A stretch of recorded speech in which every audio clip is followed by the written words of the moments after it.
Welcome back to the 12-Sided Guys. We have Matt as Pine. Hi.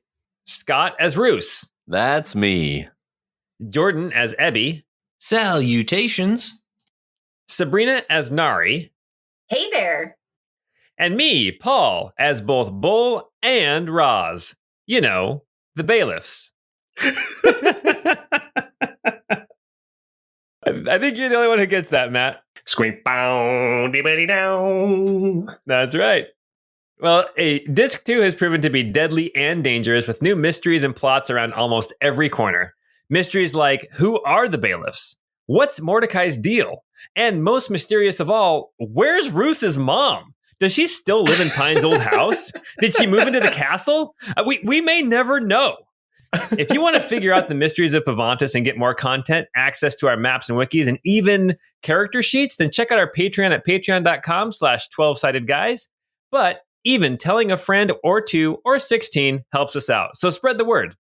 Anyway, if you can remember escaping dungeons filled with hordes of monsters by finding the conveniently marked exit, then this podcast is for you. It's the Crystal Codex, episode 58.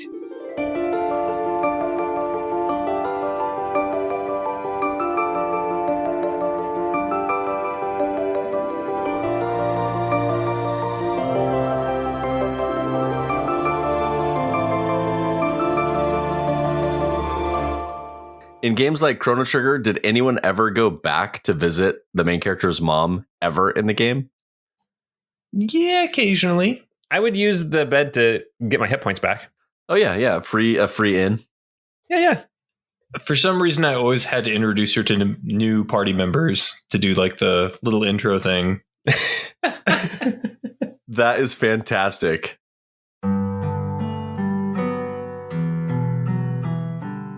So after the fight in Takeover Keep, Pine went back to his room and couldn't really sleep. So he sat and he wrote this letter. My dearest, I feel it. After all these years, age. I thought it would never come for me. But I haven't felt this weak and tired, well, since before we left Menarest. I wondered if the days of rushing off to battle at a moment's notice, standing toe-to-toe with warriors half my age or creatures twice my size, were behind me. I thought I would be okay hanging up my sword after the undoing of Pavantis. I thought I could make this broken world better by building rather than breaking down, by helping Ebby and Hermine to create a nation for their once enslaved people, through research into new measures to slow inevitability, or even as a statesman. But now I know. I'm a soldier, and an old one at that. Kira needed me, and I nearly failed her and my friends. Oh, it's good to be back with them. Truly some of the best companions I've ever known. You would love them too, Petal, as I do. But I fear I'm slowing, and I'm loath to become a burden to them. Zealots of inevitability, drugged out on some chemical I've never heard of, stolen to Takeover's Keep with plans to sacrifice Kira. Apparently her reign in the new kingdom here runs counter to what they feel ought to be. Ebby, Nari, Roos, and I fought our way into the keep without issue, and upon learning they weren't in her chambers, proceeded down into the lower levels of the tower. It was there that my life's story nearly closed. 2 untrained, undisciplined, unthinking assailants surrounded me and cut me to within an inch of my life. And not just once, but thrice. Were it not for Ebby and Roos, I would now lie dead on the floor with our attackers. My love, I fled. I fled, and without a plan to regroup or strategy for retaliation. I am ashamed to say that I cowered up the stairs, waiting for our attackers to ascend one by one. Nari and Ebby accompanied me, concerned for this old man. But while they protected me, Roos, that brave boy, went in with only his pocket lizard and Ebby's cat as backup. Roos revived Kira, and together they subdued the attacker's leader and ended the ritual that would have spilled Kira's blood. I know what you would say to me, my love. At least, I can hear your voice in my mind offering words of comfort. When we were younger, when you were well, when we stood against the mightiest military in the world. Your words were ever comforting, ever encouraging. I hear them now, though I can't help but think they are my wishful thinking, as you are not here to whisper them in my ear. Perhaps instead you would encourage me to rest, to leave the fighting to the young, reminding me that I'm not still the proud young lieutenant you married so many years ago. Sit, grow old, enjoy the simple pleasures of a retirement well earned. No, I can't hear you ever saying that, not to me. You've always encouraged greatness from me, greatness of which I never truly thought myself capable until you helped me to see what we could be together. I will not rest today. I will get to the bottom of the attempt on Kira's life and its intent. We will start with a prisoner from among the attackers who did not drink the potion, and we will question the preacher from the market who so openly professes inevitability. Eventually, we'll also look into these bailiffs, marked with the Tower of Adjudication, who've arrived at the Keggery of late. My love, I'm not done with this world. As long as I draw breath, the enemies of Pavantis will have to contend with me. No, with the man you always saw in me. My deepest love and longing affection, your Temrid. Pine will take this letter to Artarian's temple, and he'll burn it, and he'll spread the ashes among the tombs there, and then return to the Keggery to get some sleep.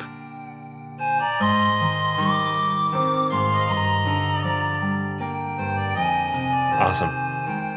Since that moment, Pine writing that letter, more has passed in game. Let's see. We had a run-in at the pit with Gerard and Porthos and some buying and selling of things. And as our heroes were heading back to begin their investigations into the attack on Kira, after having had Mordecai, the prophet of Iramil, arrested, they saw some of these bailiffs, these men and women with the tower emblems on their high-collared cloaks or sometimes tattooed on their faces. Saw some of them running south towards the Keggery. And as they followed, they saw that the Keggery doors were closed. There was a big letter nailed to the front door, and there was one of these tattooed bailiffs standing out in front of the Keggery with a drawn sword point down in the ground. And the Keggery was shut. And that's where we're at right now, actually. So we have Pine, Ebby, Nari, and Roos all standing outside the Keggery, along with some other folks who were probably in the Keggery who were unceremoniously escorted out. And there is a general grumble going on this morning here in Tabery on the south side of the city. And there's also Lieutenant General and Crumbles outside, too. That's right. Crumbles is back. I forgot Crumbles is back. But you said General Grumble, so I was like Lieutenant General and Crumble. Sorry. Awesome. All right. Well, here you guys are on the south side of Tabery, outside of the Keggery, with some people. Some of them, still with a chicken leg in their hand, half eaten, having been escorted out of the Keggery. Pine will get down off Crumbles and say, "What's all this then?" To who? No, I'm kidding. To the guy with the chicken leg in his hand. What's going on? What's happening here? The guy kind of waves his chicken leg around as he's talking. He's like, I don't know. They just came in and they told us that by their authority that they were taking control of the Keggery and that we had to get out until their investigations were over. Something like that. I don't know. They came in with force. I'm not going to stand up to that. I mean, look at the guy. And he points over to the guy standing there with his great sword in the ground and the tattoos all over his face. And he's pointing with the drumstick. He's pointing with the drumstick. Yes, exactly. Grease dripping down his hand. Yes. I cannot imagine Angus would so easily allow this to happen. Well, he looks around and he's like, I don't know. I guess he's still inside. And as you guys look around the crowd, you don't see Angus either. Well, I don't like the idea of some group claiming some sort of legal authority when I don't believe that this is sanctioned by the City Watch at all. I'm sure that Kira did not sanction this. Well, let's go see what that note says. Excuse me, young man, stand aside. I say to the man with the sword in the ground, I'll say, I need to read this letter up close. He's actually standing off to the side, so you can go up and read it. He's not stopping you from reading it. I still ask him to move over farther away. Okay. Nice. Why don't you make a either persuasion or intimidation check? Let's do persuasion. That rolled a 2, so I got a 9. He, you know what? He's got his feet kind of spread apart. He kind of moves his right foot over just like 3 inches. And then he goes back to kind of staring at the crowd. Okay, well, Pine will pretend to have really bad eyesight and get up really close to read what's on there, but also he'll be trying to listen through the door. As you look at this paper is big. It's like written out so that you can see it from a distance. You can see it is what it says is, to all citizens of Keggery, this establishment is now held by bailiffs under the direction of Bailiff Fern, who bears the authority of the adjudicatorium. Any attempt to interfere with the divinely appointed duties of the bailiffs of the adjudicatorium will be met with swift and violent reprisal.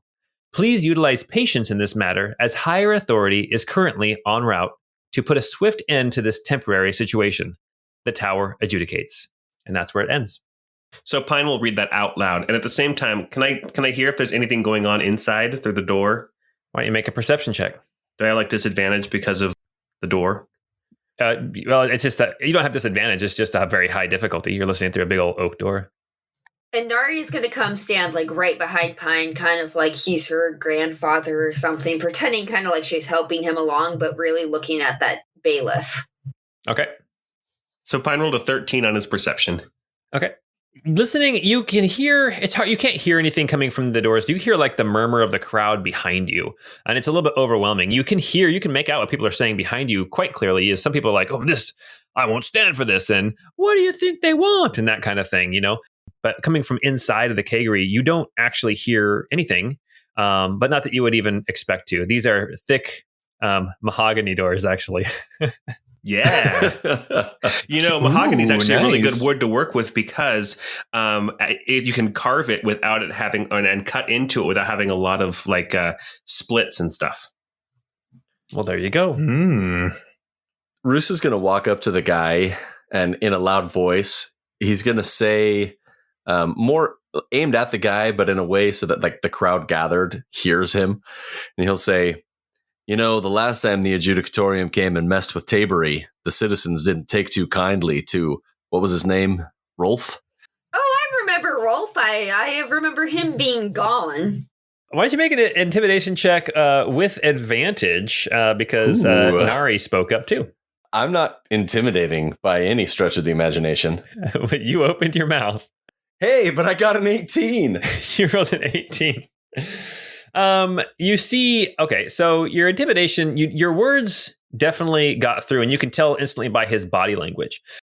He doesn't move. You can see a little tick in his cheek, and you can see his shoulders tense up just a little bit, and you can almost hear the leather on the handle of his sword, kind of his hands kind of squeezing it, and it's squeaking just a little bit underneath his hands.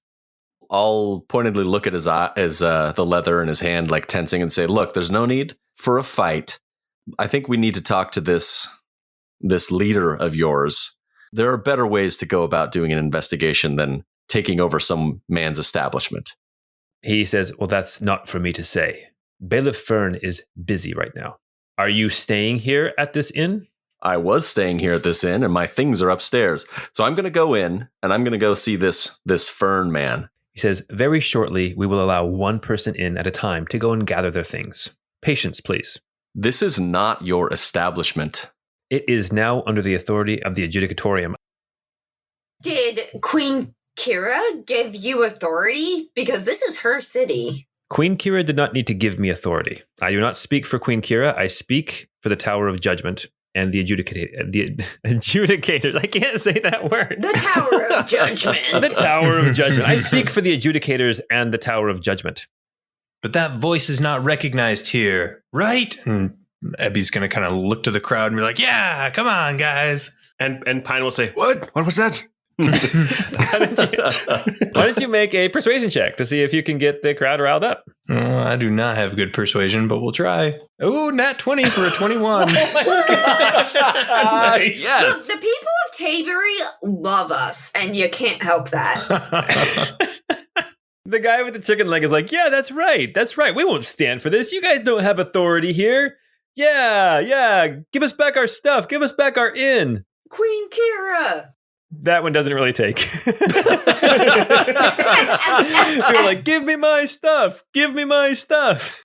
It looks like you guys might have another riot on your hands. As I recall, that's how Rolf died. Ooh. That is how Rolf died. We are well aware of how Rolf died. Listen, I understand you're just doing your job, but I think you should allow us to go and speak with your leader now, before there is trouble. These people won't stand idly by, and I don't think you want to wet your blade with the blood of innocents who just been put out by your unlawful investigation. Why don't you make a persuasion check? Because this is going to depend on how he responds right this second. I rolled nat 20 for a 27. Oh my gosh. Wow. Okay. What he was going to say is, if they raise their hands against me, then they are not innocent. But instead, he shuffles his feet a little bit. He looks down at the ground, and then he looks over at the four of you and says, I can see if one of you can go in to speak with Bailiff Fern, but I assure you he is very busy. Which will it be? I think it should be probably Roos. Oh, I was going to say Mr. Pine there. He's has the official capacity. I was going to say Ebby! I guess Mr. Pine is our dignitary, but it does seem like Roos might hold more sway in the city. I don't know about that. Well, perhaps Mr. Pine and, may Lord Moshe or Lord Amarok's blessing go with you, huh? Oh, I didn't know that Ebby spoke thieves' cant. Good job. If that's the decision, I will go. And I will feign really, really leaning on that cane. I'm going to have Amarok be invisible and accompany Pine. Awesome. Here's what we are going to do. I am going to switch maps, and we're going to have Pine is going to move through the map by himself with Amarok. Ooh. Yes. This bailiff at the door, he steps over to the front door and he pushes one side open just a little bit, just a crack, and allows Pine to go in, and Amarok will follow.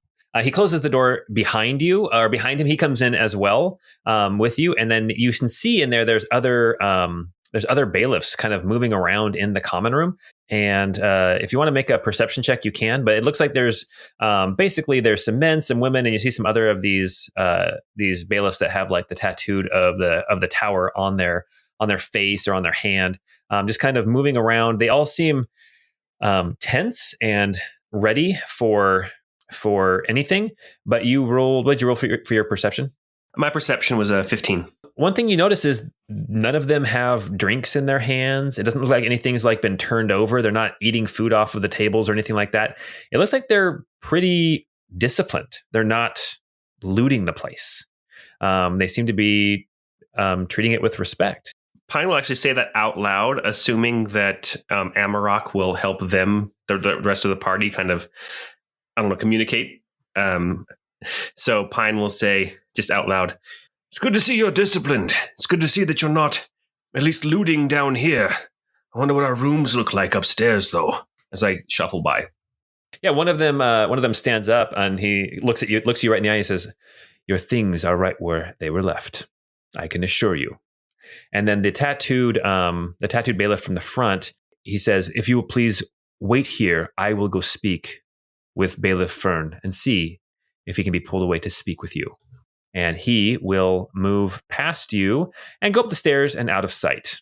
Okay. Pine, again, really, really leaning on that cane, will hobble over to the bar and pour himself a drink. And not drink it, but just to sit, to have a place to sit and observe, but also to cross the room a little bit more, maybe get a little bit better view.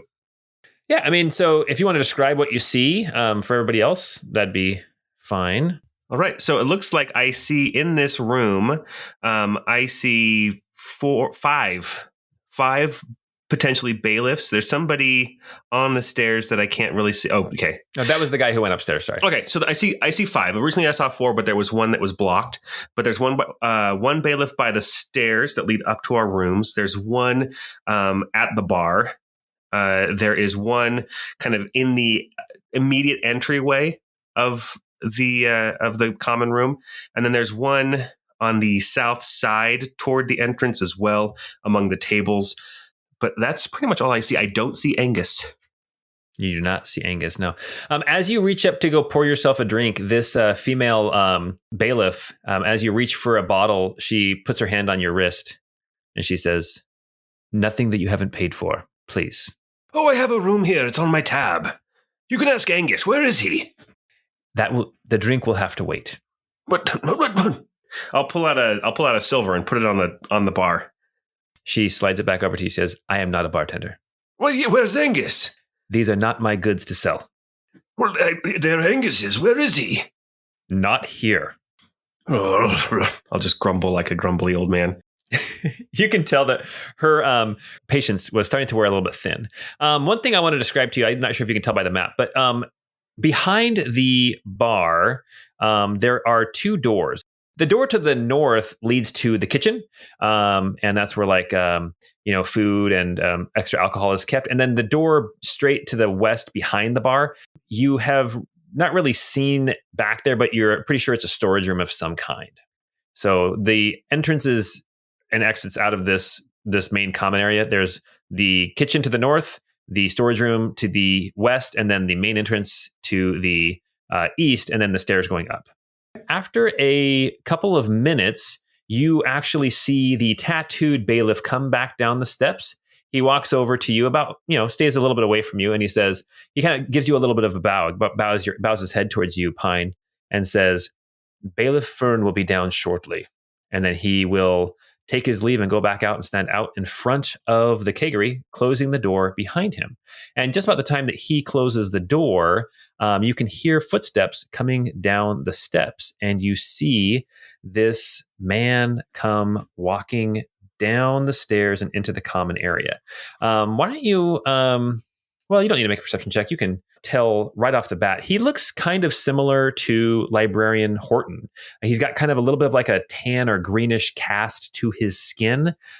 He is much bulkier though than Horton was. Horton was kind of slender in his build, but this guy, he's got kind of short little tusks, and he's got this greenish cast to his skin. As he comes walking up to you, he is wearing armor underneath his cloak. Looks like half plate, or no, actually splint armor. And as he comes and approaches you, Pine, he says, "I understand you have some questions about what's going on here at the Keggery." Pine will not stand, which is pretty big for him. This is a power move. So he'll just kind of pivot on his stool and he'll say, Where did you come from? What is the meaning of this? And where is Angus?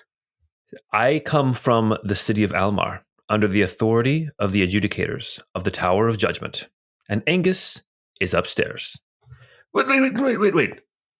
The adjudicators speak with the voice of the Emperor.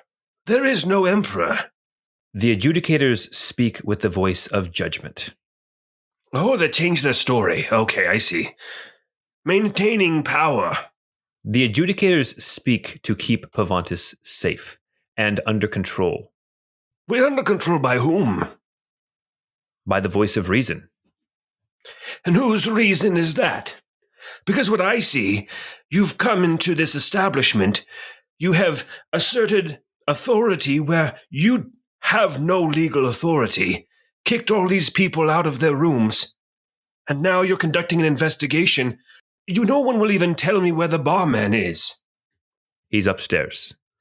And ask yourself this, sir. How many people were injured when we took over this tavern?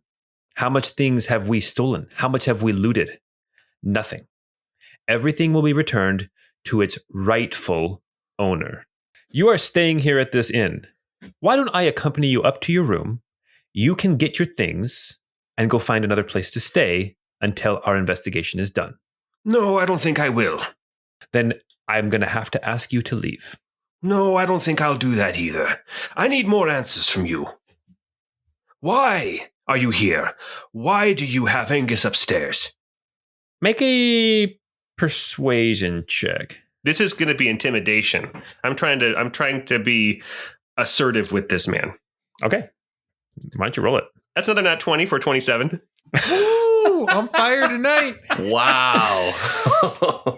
Hey, real quick, while this is all going on, Ebby's kind of hearing through Amarok's ears. Oh, yeah. I want to kind of get the ball rolling and tell people in the crowd, go get the city guards. Just so that way we can hopefully save a little bit of time and have the guards get here sooner rather than later. And as Ebby does that, Nari will bring out her sending stone, cell stone that she keeps in her pocket, and just tell Kira, the bailiffs have taken over the Keggery. We will deal with it, but it may cause problems. Over and out. you get a response. That's a big 10-4. And Roos is trying to incite the crowd nearby as well and say, get all the regulars, get everybody out here. We need to make these bailiffs understand that they're messing with the wrong people and the wrong city. This is Angus's bar. Okay, so I'm going to need Roos to make a persuasion check, and I'll let you have advantage because everyone is already kind of riled up about it. Okay, good. And then, Nari, you get a response back from Kira as she says, seriously? Taking over the Keggery? I don't need this now. I will send what help I can there, but I must keep the castle protected. And that's where it ends. 10-4, partner. You say to nobody because it doesn't work that way. I like to think that this is how Nari and Kira talked to each other when they were together. They just always talk to each other like they were on CBs. Roos got an 18 on his persuasion. Okay, yeah, so 18 to persuasion. Yeah, people are getting kind of riled up, and and then you hear some grumbles about people talking about this is like back at the hanging. They think they can come push us around. And people are starting to get a little bit riled up. It does kind of remind you of what happened back in episode, I think, 6. I think it was 7 or 7. Yeah, way back there. Episode 7. Yeah. Does the man standing in front of the door, does he look a little bit spooked, or is he just staying stoic? He's very stoic. You get the impression that this guy not much flaps him, even when you were intimidating him, he didn't get intimidated. He got angry. He got aggressive, so the intimidation didn't cow him at all. It made him aware of the danger. It just kind of reiterates to you that these bailiffs are, they're seasoned. They are not to be taken lightly. Back inside Pine, as you are sitting on this stool and you made that intimidation check against Bailiff Fern, he kind of gives a huff and he pulls out a stool and sits down across from you. He calls out over the bar back towards the door behind the bar that leads to the west. And he says, Bailiff Jaren, can you bring that in, please? And then he turns back to you, Pine, and he says, this is why we are here. As a bailiff comes in from behind the bar, and in his hands, he has something long, probably 3.5, 4 feet, maybe bigger, long and thin in his hands, wrapped up in a blanket. And he goes and he sets it on the bar and then steps back. And then Bailiff Fern pulls back the blanket to reveal the handle of an almost Buster-sized sword. What's this? You recognize the sword. Yeah, I figured I did. I kind of figured that this might be the case. Oh, Angus. Be casual. I know. I'm going to be casual. Whoa! That sword is enormous. I've seen bigger. He covers it back up and he says, this is the weapon of Adjudicator Rolf. It is sacred to the Tower of Judgment. It should have never been taken as a trophy. And he kind of motions back to this other bailiff to take it back. And he picks it back up, but picks up the sword and takes it back into the back storage room where he was before. So the sword is now out of sight. And Bailiff Fern says, The barman here, Angus, was involved in all of the goings on 5 years ago, where an adjudicator was slain as he was doing his divine duty. And it is only proper now that Angus receive his punishment. Wait. What do you plan to do with the rest of the city? Because as I recall, the stories go that it was an uprising of the citizens of Keggery that resulted in the death of Adjudicator Rolf. We are not so foolish to think that we can take on the entire city. No, the city, I am sure, has been given a pardon, but the weapon of an adjudicator belongs to the Tower of Judgment. No new adjudicators can be appointed until the weapon of the previous adjudicator has been laid to rest. And now, hopefully, we can move past the events of 5 years ago. I don't think we should. I think there should be a plaque. Nari's starting to get real uncomfortable about her axe, too. But you did say that you did have it reforged, so it doesn't look like the axe anymore, right?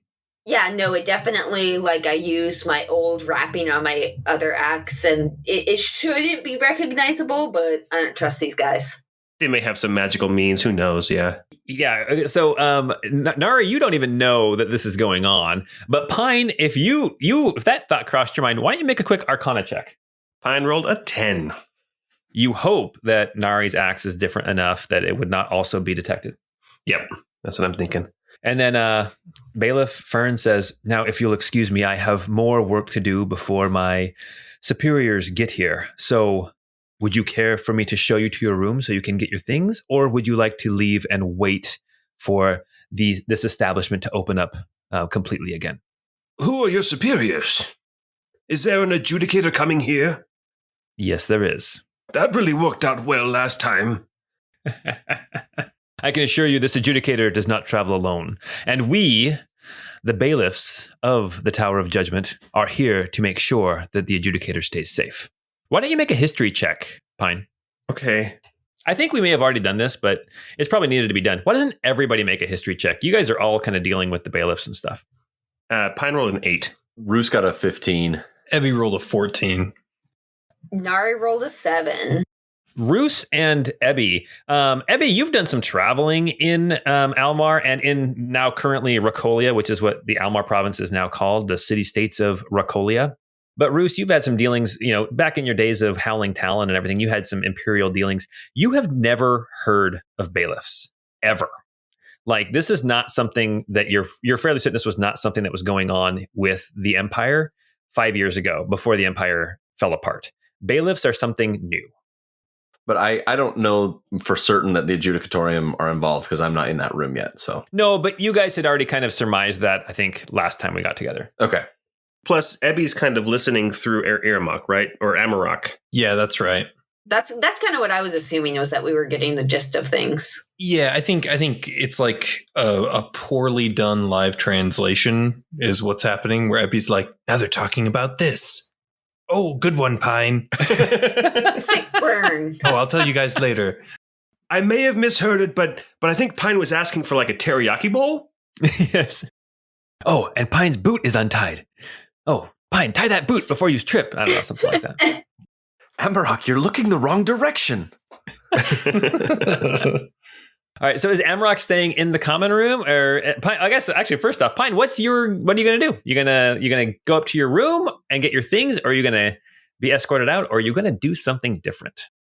Oh man, can we cut back to me in just a second? Sure. Okay, that's not a problem. What's everyone doing outside? I think Nari would, if I'm assuming there's an entrance around back, I think Nari might try to grab a couple of the covertly grab a couple of the people in the crowd and go around back and see if she can sneak in there. Yeah, let me kind of describe how the Keggery is set up. The Keggery has common walls on the north and on the south, but you know that there is an alley. I mean, Nari actually lived here for a whole week before our campaign ever started. She was living here with Ember. And so Nari kind of got the feel for the Keggery. So you would know that there's an alley back behind the building.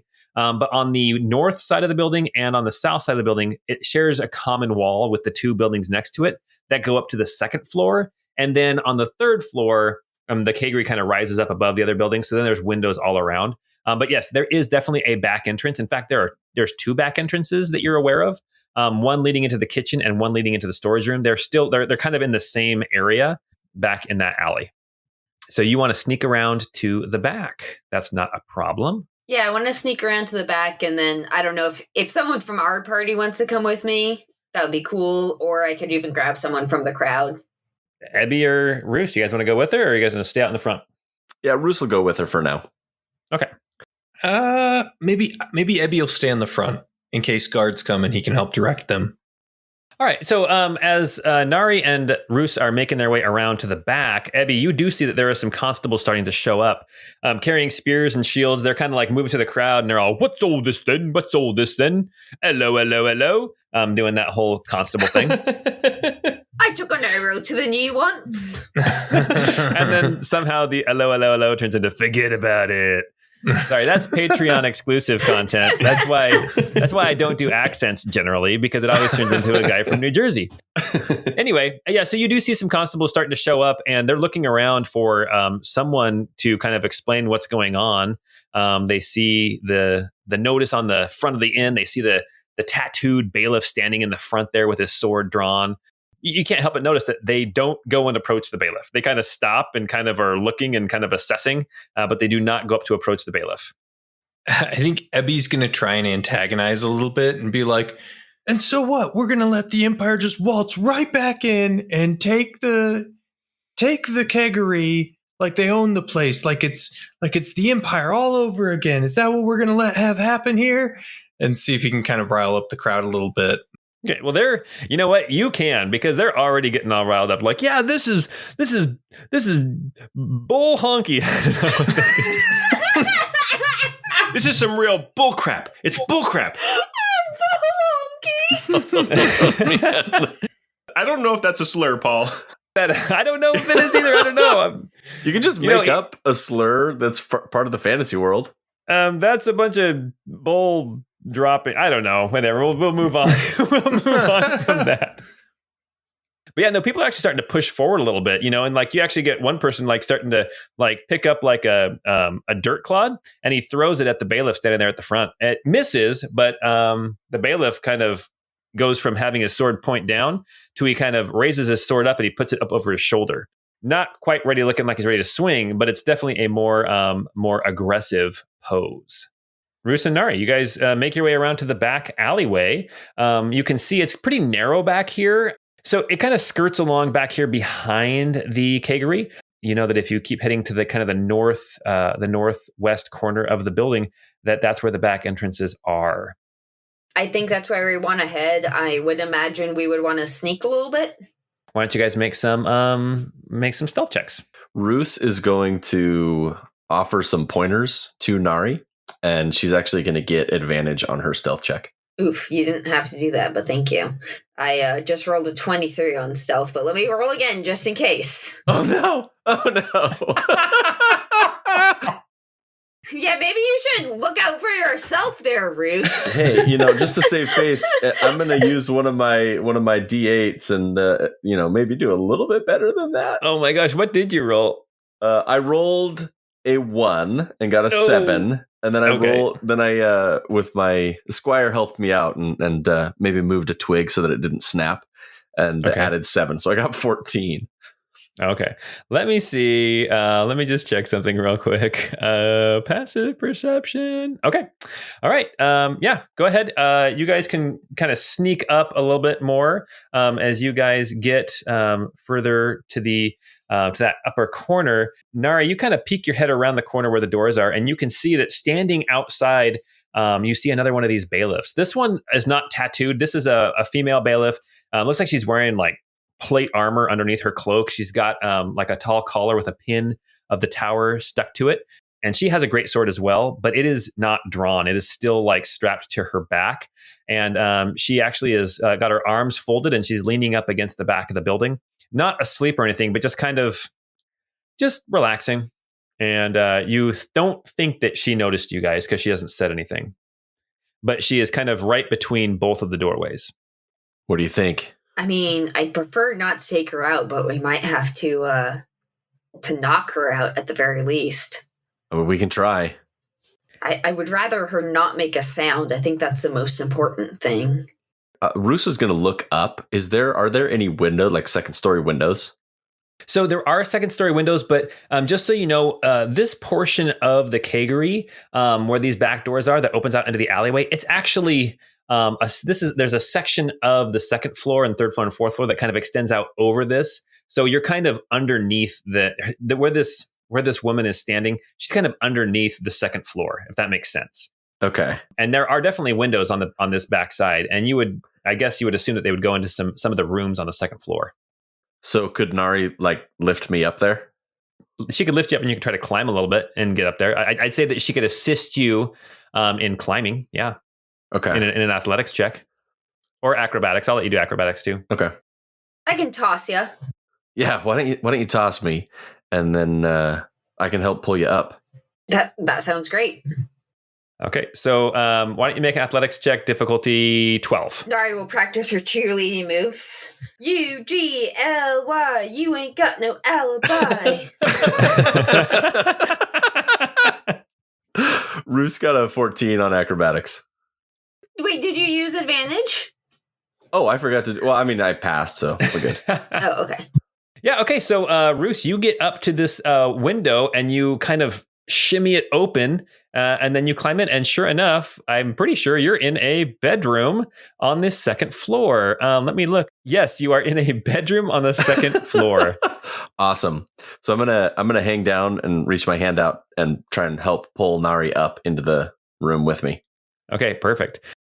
We'll say that you guys are level 8. You guys can get up here now, both of you, and yeah, we will come back to you guys in just a second. Pine, have you considered what you were going to say? Yes. Pine will say, I don't feel bound to leave this place, but at the same time, I also recognize that I am surrounded by what appear to be well-trained and well-armed individuals. I didn't pass the history check, so I wouldn't know to ask about how old their organization is. So instead, I'll say, know that we do not recognize your authority, that the people of Tabery will not let this stand. While I hope there will not be aggression, there will not be bloodshed. You may have your hands full. Real quick, sorry to interrupt. I want to send a message through Squire to Mr. Pine that might affect what's going to happen. Okay, well, Pine is standing up, and this message comes through. We're upstairs. Can you delay them as long as possible? We're going to look for Angus. And I can respond back, right? Without people hearing? Yes. I'll say, I think that I've delayed them as long as I can. Be ready to come to my aid. Okay. Fake a heart attack, Pine. Jesus, come on. I was gonna say a pratfall, right? Isn't that what Chevy Chase used to do, a pratfall? There's lots of tables that you can knock over. Oh my god, yes. Do a Chevy Chase. So, because this is the first thing that he's heard, you did say stall them. So, I will, as Pine gets up, he'll pretend to be dizzy. Okay. Like, oh, that's a deception, correct? That would be either deception or performance. It's the same. Oh gosh. It's a 16 though. Oh, hey, not too bad. All right. As you kind of get dizzy, then you sit back down in the stool. Yeah. You're not going to go for the whole fall. Okay. No. I'm not going to be a sketch comedy. You don't want to throw out a hip. He is actually 78, you guys. We can't have him falling. He is 76. 76. Trombones. Please say somebody caught that. I got that. I was in the Music Man with you, dude. I know this. True. So he'll sit back down and be like, oh, excuse me, sorry, I need to... Your soldier here wouldn't let me wet my whistle, and I'm afraid I'm a little parched. So your performance, your deception was good. So Bailiff Fern looks at you, and then he looks back at the woman standing behind the bar, and he's like, "It's all right. One drink." And then she kind of slides the bottle over to you that you were going to pour into your mug. All right. And I will sit and I will sip.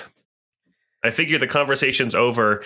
I am watching to see if everybody kind of goes back to their positions and if Fern sticks around until I'm gone. Fern gives a look at the woman, and then he steps over here by the stairs. So the bailiff who's standing by the stairs going up, he's one of these tattooed guys. He's got like the tattoos on his face. And Fern and him share a little conversation for just a short little 10-second thing. And then Fern goes upstairs. And I don't overhear any of it because I just preemptively rolled a perception check and got a 7. Okay. All right. Okay. So we've got Pine sipping some drink downstairs by himself with 1, 2, 3, 4 people here inside. And then Fern upstairs, and then we have Ebby outside in the front. A dirt clod just got thrown at the bailiff at the front door. So, Ebby, what are you doing now? Are you trying to get things moving even more violently, or what? Are there kind of windows on the front here? Oh, there are definitely windows on the front. There are 2 in the front. On the first floor, there are 2 big bay windows, one on either side of the door. And then as you work your way up the different stories, the Keggery is a 3-story building with an attic, basically. And so the second and third story, they have windows along the front of the building. Yes. Got it. I mean, I want to kind of see if I can position myself so I can keep an eye on Pine, so that way he's within sight, if that's at all possible. That's very much possible because you know where he's at. I mean, the windows are made up of like little panes of glass, and so it's not like one clear sheet that you can see through. But you saw him walk in, you followed him to the bar, you know he's at the bar, so you can kind of keep your eye on him. That's not a problem. Cool. Ebby, while this is going on, actually, while you're looking at me, Crumbles is going to kind of come nudge you with his head. Ooh. And kind of motion into the Keggery. And then he will actually kind of go and stand about 10 feet, 15 feet back from the front door, but like right in front of the front door. Okay. I love that we have like a menagerie of pets and little friends and helpers. It's wonderful. We got an Aelaton, we got a pocket lizard, we got a flying cat wolf, and we have Gigi.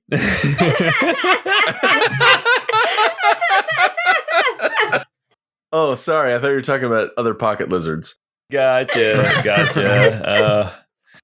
All right. Okay, so looks like Crumbles is ready to charge the front door if need be. Ebby is there next to him, and Pine is sitting on a stool. We are going to jump to the second story of the Keggery with Roos and Nari having just climbed through a window into a bedroom. Now, you guys have been in the Keggery enough. You guys climb into a window, and actually the window you climb into, there's 2 windows that lead into this room on the western wall.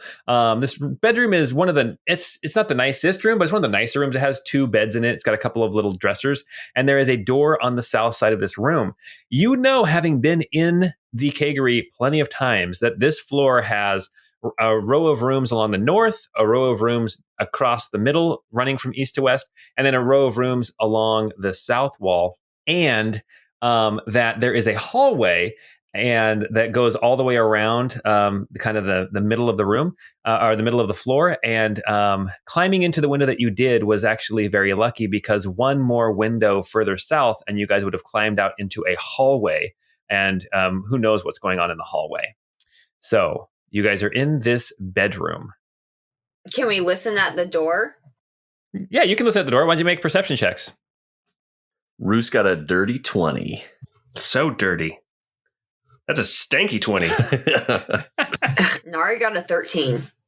Both of you can hear heavy footsteps moving down the hall. It sounds like they move just basically kind of up from the south, and then they come right past your door and then head further off to the east.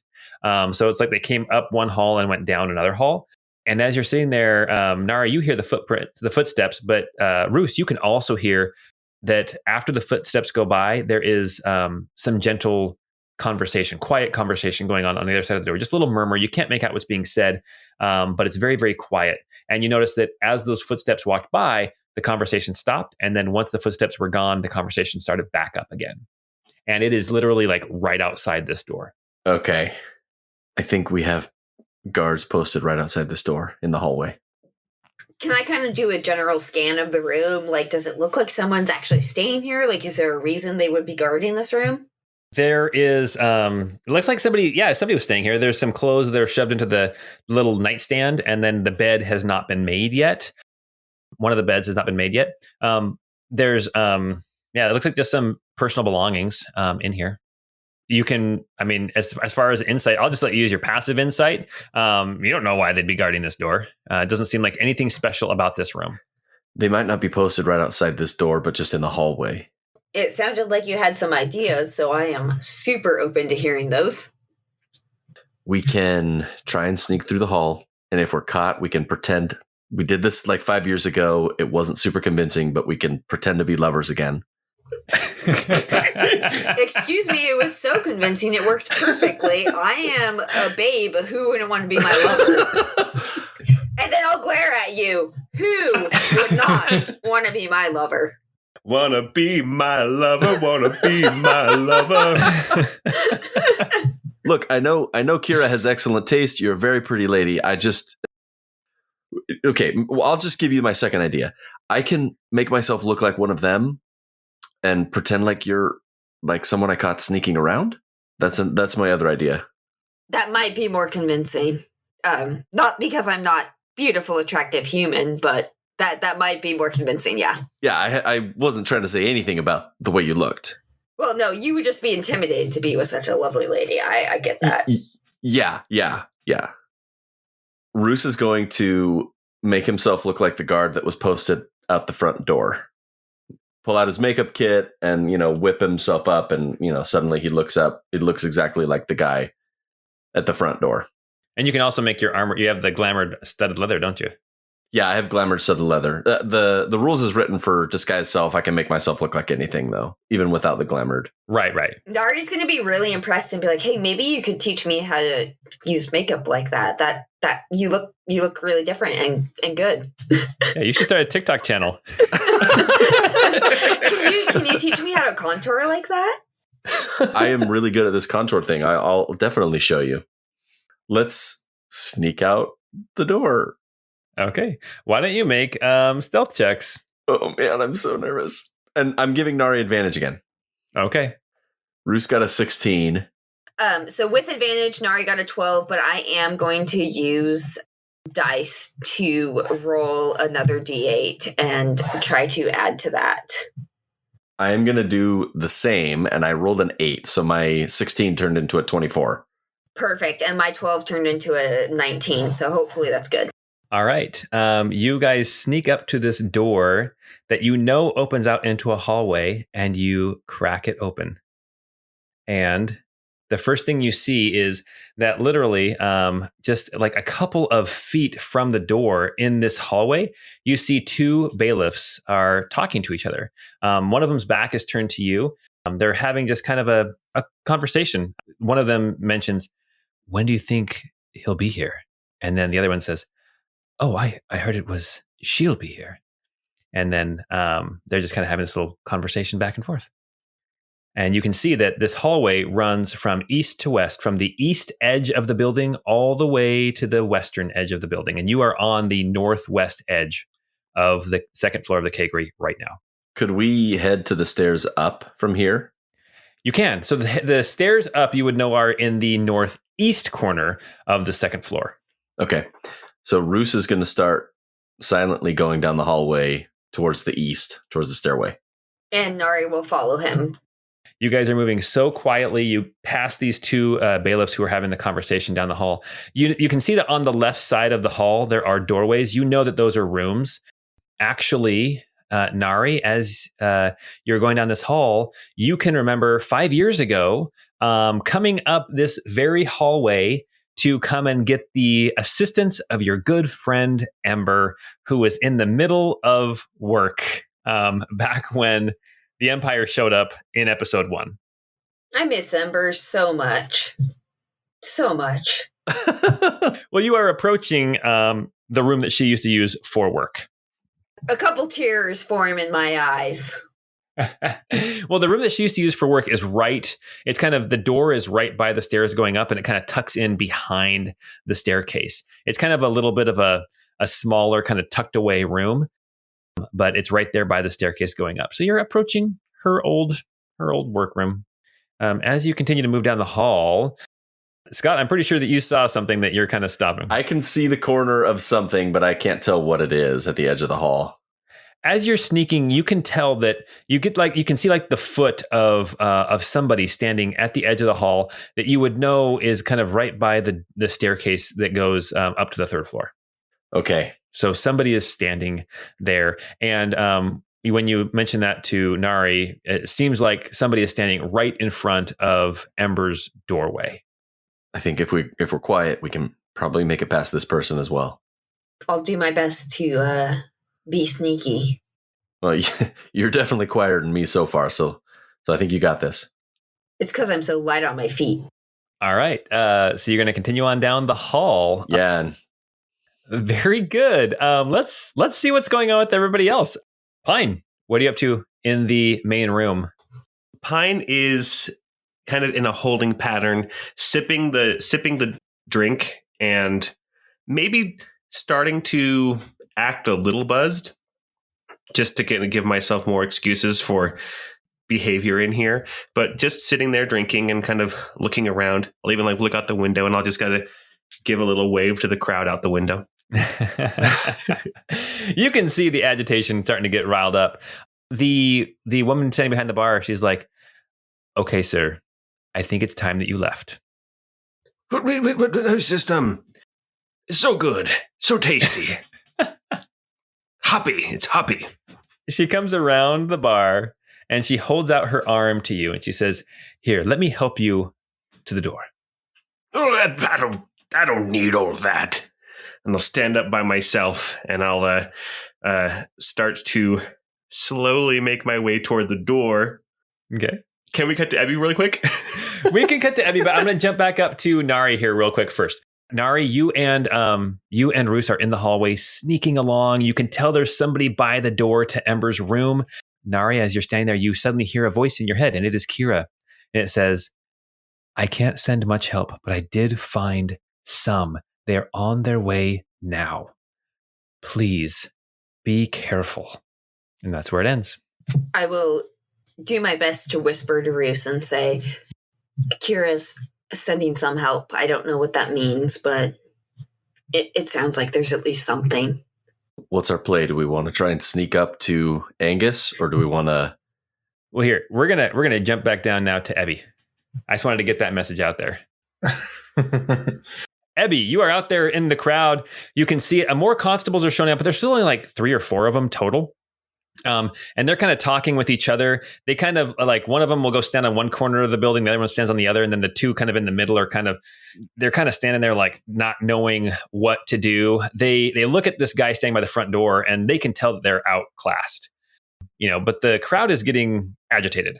What are you doing with Crumbles? I was looking over some of my cantrips just to kind of make sure I could understand what I can do with some of them. And one of them is mold earth. A question for you. The facade of this building, is it like a plaster stone, facade on this lower level? It's brick. It's a brick lower level.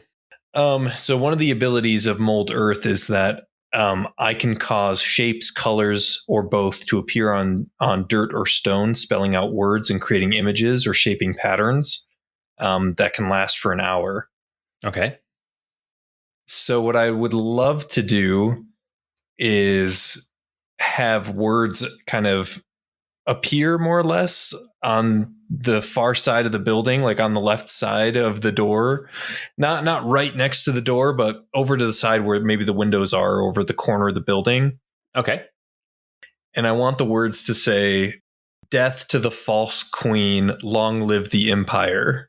Wow. Damn. That's easy enough. You do that. And then I'm going to point it out and be like, "The look what they've done.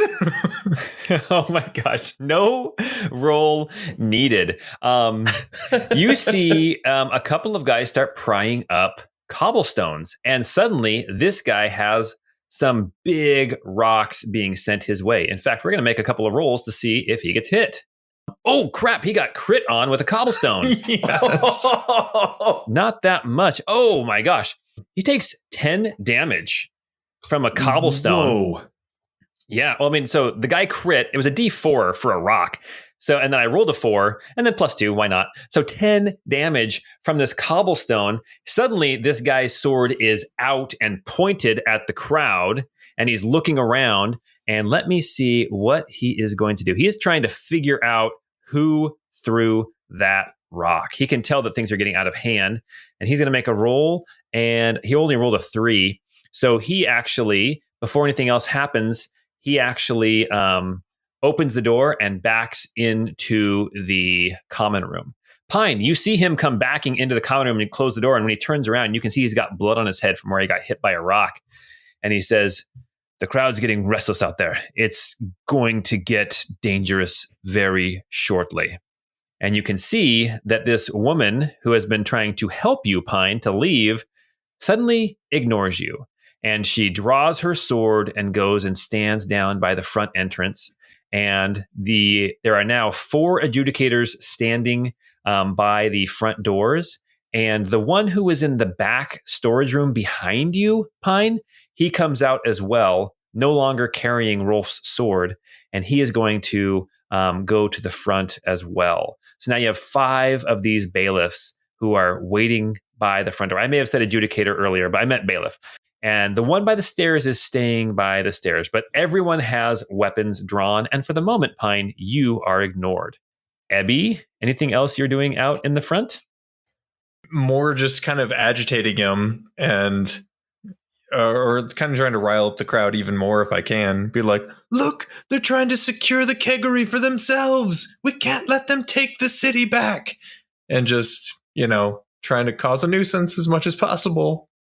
That's fantastic. When you do that, Crumbles will actually go donkey kick the doors. Oh, I love it. Nice. Crumbles donkey kicks the doors. Okay. So Crumbles kind of rushes up to the doors and donkey kicks them. Why don't you roll to hit? Okay, so Crumbles rolled a 12. That's easy enough to hit those doors, yes. For 8 damage. 8 damage. The doors swing open, and you can tell that the door on the right, the hinge kind of gets busted. These doors are now wide open. Let's see. As that happens, Ebby, I want you to make a perception check. Okie dokie. 22. 22. As the doors get kicked open and Crumbles is standing there, you can see into the common room. You can see these 5 bailiffs all standing with weapons drawn. And you hear from behind you a voice. And the voice is very, very deep. And it says, "All right, who's in charge here?"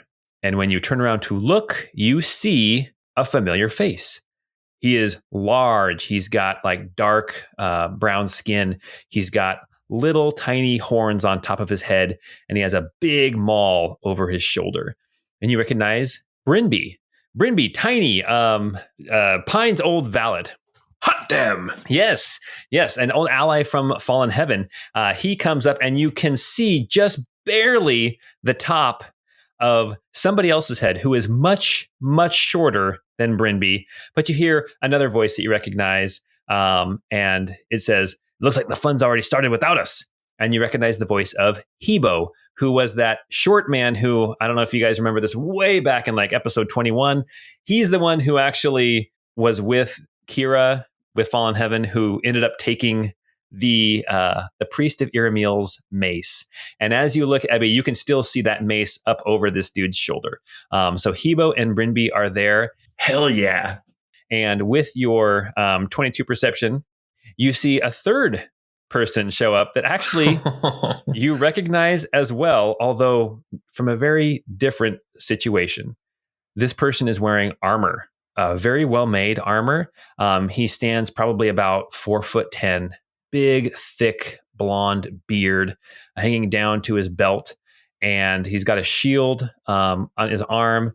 And the last time you saw this guy, he was shooting lightning bolts at you in the old customs house. Oh, no. Oh, man.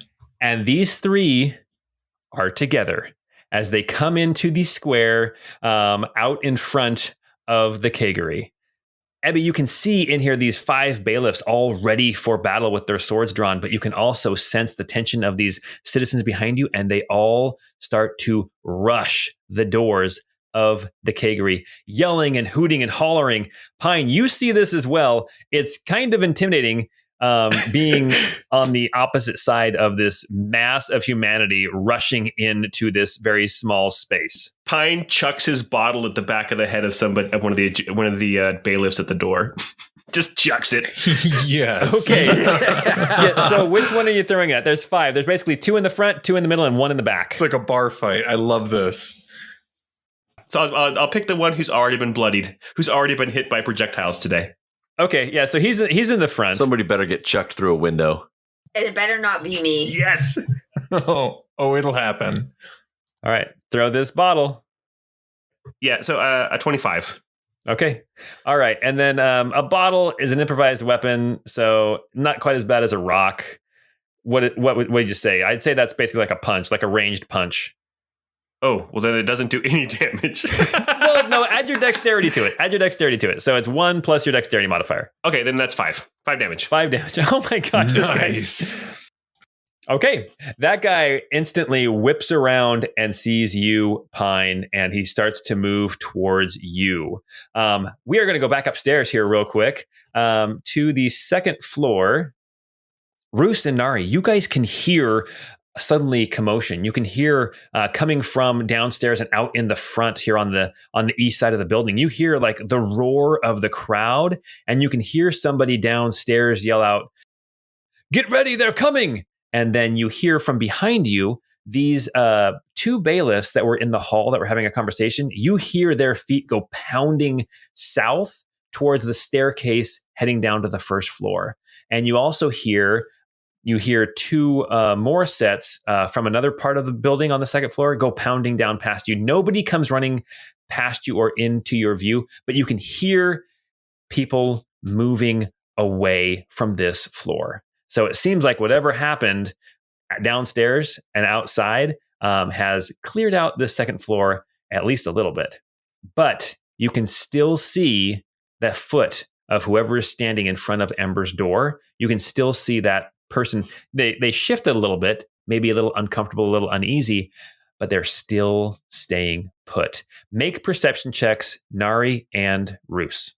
Nari rolled a 17. Roos got a 21. Both of you guys can hear like a little murmur, and then you hear a door open, and you hear a deep voice say, what did they say? Whoever has to edit this, I apologize. It's all good, man. Yeah, it's Scott, so I don't care. Yeah, just say exactly what is in the room. If they could say that, that would be great. Yeah, like if they could give a description of exactly where Angus is. Okay. You hear this voice say, "Stay here. No one gets in this room." And then the door closes again. Nari is going to look at Roos and say, well, I think we know where we need to go. Yeah. Looks like we're going to go save Angus's life. Real quick, what's your marching order? Well, we could still sneak in, or at least attempt to. The hallways are pretty narrow. Just a heads up, the hallways are pretty narrow, and you're actually fairly certain that if you're approaching the staircase, that it's going to be really hard not to be seen if somebody is standing in front of Ember's door. Like you have probably kind of reached the point as far as you can before somebody will see you if they're standing at that doorway. Yeah. So what my plan is, and hopefully this might give me like an advantage or at least, some ability for stealth.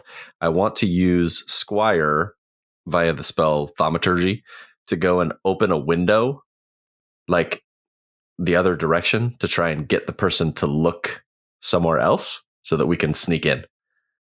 So there is you would know, having been in this building, there's windows along the front of this floor.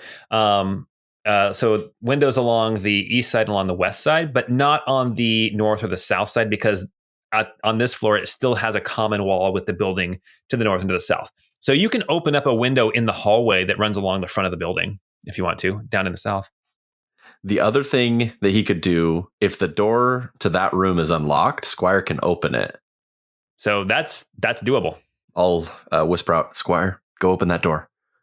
Okay, and then you see dressed back in pantaloons and a big beret. You see Prince Valium tiptoeing, like comically tiptoeing down the hall, like Tom and Jerry-esque.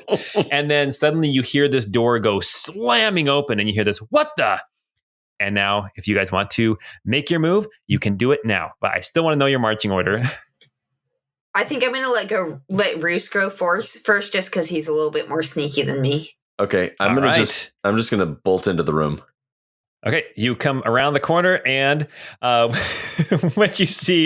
when you come around the corner, you can see the staircase going up to the third floor. You can see there are actually two bailiffs standing here by the stairs. One of them is tattooed. The other one is one of these female bailiffs. The female bailiff is the one who's standing right in front of the door to Ember's room. And she is currently turned around, looking behind her into the room. The tattooed bailiff is watching her and her reaction. And so, Roos and Nari, you will get to make your move against these two bailiffs who have the surprised condition.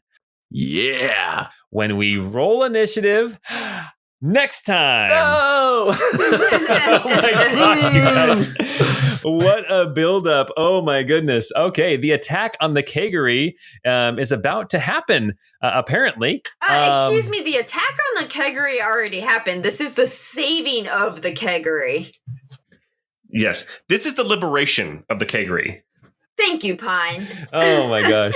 Oh, very good. Dude, my plan changed like 6 times during that whole conversation. So did mine. Oh, man. Oh, this has been a ton of fun. I did not know what was going to happen, and it sounds like we're going to have another riot. Why not? Very good. Okay, if you like what we're doing, go check us out on Patreon. Leave us a rating and review. Tell your family and friends. We're having a great time. Hopefully, you guys can sense that. You guys are having a great time listening to us. And until we get together next time, we hope you have a great time.